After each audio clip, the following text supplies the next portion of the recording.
15 June সোমবার রাত প্রায় ৮টা নাগাদ বজবজের ঐতিহ্যবাহী সর্বজনীন কালীবাড়ি মন্দিরে সমাজের সর্বস্তরের নাগরিক ভক্তবৃন্দ এবং বিশিষ্ট ব্যক্তিদের উপস্থিতিতে এক গুরুত্বপূর্ণ সভা অনুষ্ঠিত হয়।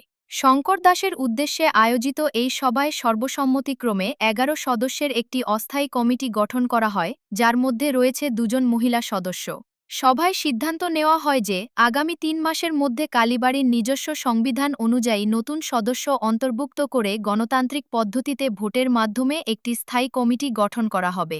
মন্দিরের উন্নয়ন, প্রশাসনিক কার্যক্রমের স্বচ্ছতা এবং ভবিষ্যৎ পরিকল্পনাকে এগিয়ে নিয়ে যাওয়ার লক্ষ্যেই এই পদক্ষেপ গ্রহণ করা হয়েছে।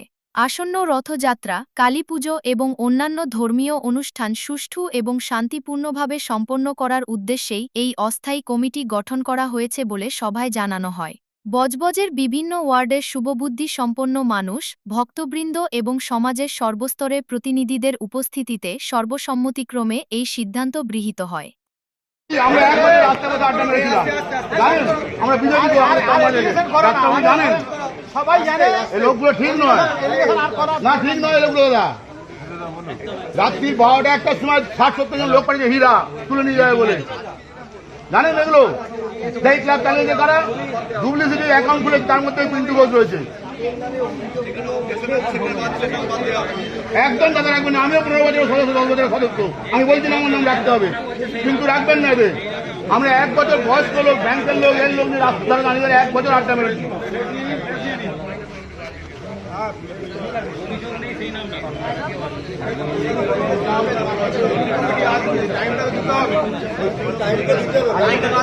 এই লোকগুলো হচ্ছে পুরো কি বলবো, আর আমাকে এই লোকগুলোকে রাখবেন না, অন্য লোক নেই।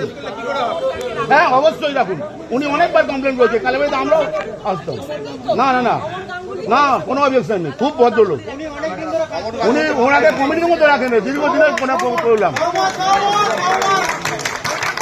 হ্যাঁ দিদি ঠিক, একদম। এই ভদ্রলোক আমাদের বারবার বলছে আমি এত পরিশ্রম করে আমার কোনো কমিটির মধ্যে এক পর্যন্ত রাখেনি। পুলিশের মেশিন দেখিয়েছি, বাসন মধ্যে ঝাঁট দিত, পরিষ্কার সব করতো, নিঃস্বার্থভাবে কাজ করছে এই ভদ্রলোক। রমেনদাকে সামনে রেখে অনেক কিছু হয়েছে। রমেনদা কিন্তু এত খারাপ লোক নয়। রমেনদাকে মুখ করে নিয়ে দাদা খারাপ হয়েছে, রমেনদা এত খারাপ লোক নয়। আমি আপনাদের বারবার করে বলছি ওনাকে রাখুন, আমাদের কোনো আপত্তি নেই।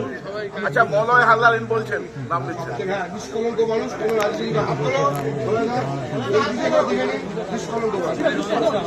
একদম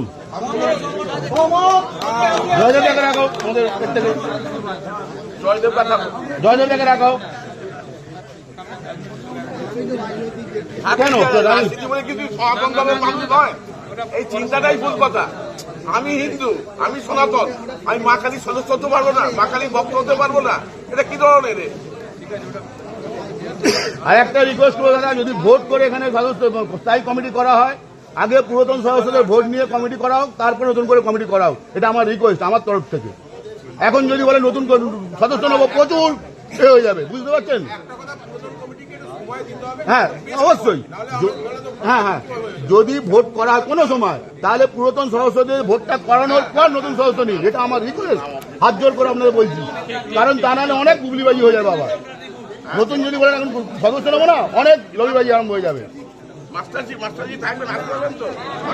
কেন থাকবে না, সব থাকবে। রমেনদা তুমিও থাকো, রমেনদা কাজের লোক, ওখানে সামনে শিকন্ডি করে অনেক কিছু হয়েছে এখানে। শান্তি মন্ত্র পাঠ করে আমাদের সুসম্পন্ন হবে একটা কমিটি। এবং আমি সুনীলকেও বলবো আর ডাক্তারবাবুকেও বলবো, নিজেদের মধ্যে বিবাদে জড়াবেন না। সুনীল আমাদের সংগঠনের আমাদের একটাই শেষ কথা, যে কনভেনার হোক, যে প্রেসিডেন্ট হোক, তিনি তাকে মান্যতা দিতেই হবে। তাকে মান্যতা দিতেই হবে। সে যদি একটা দরিদ্র মুচিও হয়, তবু তাকে মান্যতা দিতে হবে, কারণ তিনি সংগঠনের মাথা। আমাদের এটাই শেষ কথা।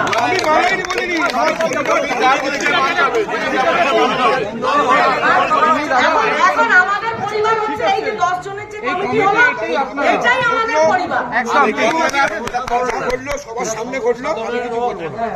হ্যাঁ, এখন এটা সর্বসাধারণের রথ, এটা কোনো পারিবারিক তো নয়। এবং এখন আপনার পরিবার, আপনি হচ্ছেন এই পরিবারের কর্তা এবং এরা হচ্ছে আপনার পরিবার। এরা ভুল করলে শাসন করার ক্ষমতা যেরকম আপনার আছে, শাসন করবেন, তেমনি ওরা ছোট, ওদেরও বলবো বয়োজ্যেষ্ঠ এবং সবার সম্মতিতে উনি এখানে হয়েছেন, তো ওনাকে মান্যতা দিতে হবে। হ্যাঁ, নিজেদের মধ্যে বিবাদ নয়, বরং বসে কিভাবে করা যায় সেটাই। আর আমাদের ওয়ার্ডের তরফ থেকে প্রচুর ছেলেরা এখানে এসেছে, যেহেতু আমাদের ওয়ার্ডের এটা আছে, প্রত্যেকটা ছেলে স্বেচ্ছাশ্রম দেবে, প্রত্যেকটা ছেলে এখানে স্বেচ্ছাশ্রম দেবে, প্রত্যেকটা যেভাবে চাইবে আমাদের ছেলেরা সেইভাবে আপনাকে সহযোগিতা করবে। আমি একটু বলে দিতে চাই, হ্যাঁ, বলুন। আমার ফোন নাম্বার, আচ্ছা আমি যেহেতু কনভেনার সর্বঘোষিত হয়েছি, আমার ফোন নাম্বার কালীবাড়িতে থাকবে। আমি বজবজের পরিচিত মুখ, এগুলো জানেন, সবাই জানেন। যার যখন দরকার হবে আমাকে ডাকবে। কিন্তু এখানে দিদি, ও দিদি একটা জিনিস বলছি, আজকে তো আমি কনভেনার হলাম, এবারে কালকে আমি একটু আসতে চাই। কেন আসতে চাই? কারণ পুরনো যারা কমিটির মেম্বার আছে, আমি সবার সামনেই বলছি এটা, যেহেতু আমার আজ থেকে দায়িত্ব পড়লো, এবার কালকে থেকে যে নিত্য পুজো, কালেকশন, ব্লা ব্লা ব্লা ব্লা, এইগুলো যদি আমি না বুঝতে পারি বা আমাকে কেউ যদি বুঝিয়ে না দেয়, আমরা সম্পূর্ণ অবশ্যই তো এগুলো তো পুরনো লোক আমাদের বুঝিয়ে দেবে।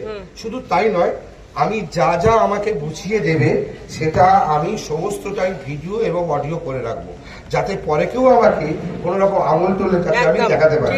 আমি স্বচ্ছতার সাথে সব কাজ করতে চাই। আমি কিন্তু আপনার মতে এখানে বাপ্পারাও আছে, সবাই আছে, কালকে এসে আমি জাস্ট একটু দেখে নেবো, দেখে নিয়ে ওরাই চালাবে, আমি শুধু জাস্ট দেখে নেবো, হাত কিছু দেবো না।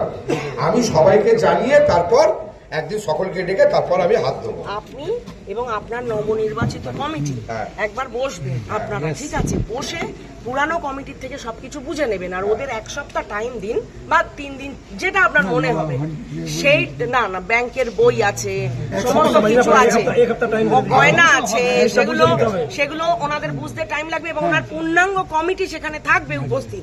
এবং উনি ঠিকই বলেছেন, ভিডিওগ্রাফি করেই সেটাই করতে হবে, নাহলে ওই সোনার গয়না গিয়ে রূপোর গয়না চলে আসবে, ঠিক আছে? ওই করলে চলবে। আমি সকলকে, আমার এখানে কমিটির যারা মেম্বার আছে ভাই, তারা আমি তো সবাইকে পরিচয় হয়নি, পরিচয় পর্ব করবো, এবং আমি সবাইকে বলছি স্বচ্ছতার সাথে কাজ করব। আমি একজন এমন মানুষ যে আমার বাবা, আমার ঠাকুরদা, সারা বজবজের লোক ছেলে, আমি স্বচ্ছতা মেনটেন করব। তোমরা কিন্তু আমাকে সাহায্য। আপনি কালকে এই যে ফোন নাম্বারটা সব লিখে দেওয়া হলো, সবাইকে করবেন, ফোন করবেন। আচ্ছা, খাতাটা এই তো, ফোন করবেন সবাইকে, করে সবাইকে একবার দেখে নেবেন আপনাদের সুবিধে মতো।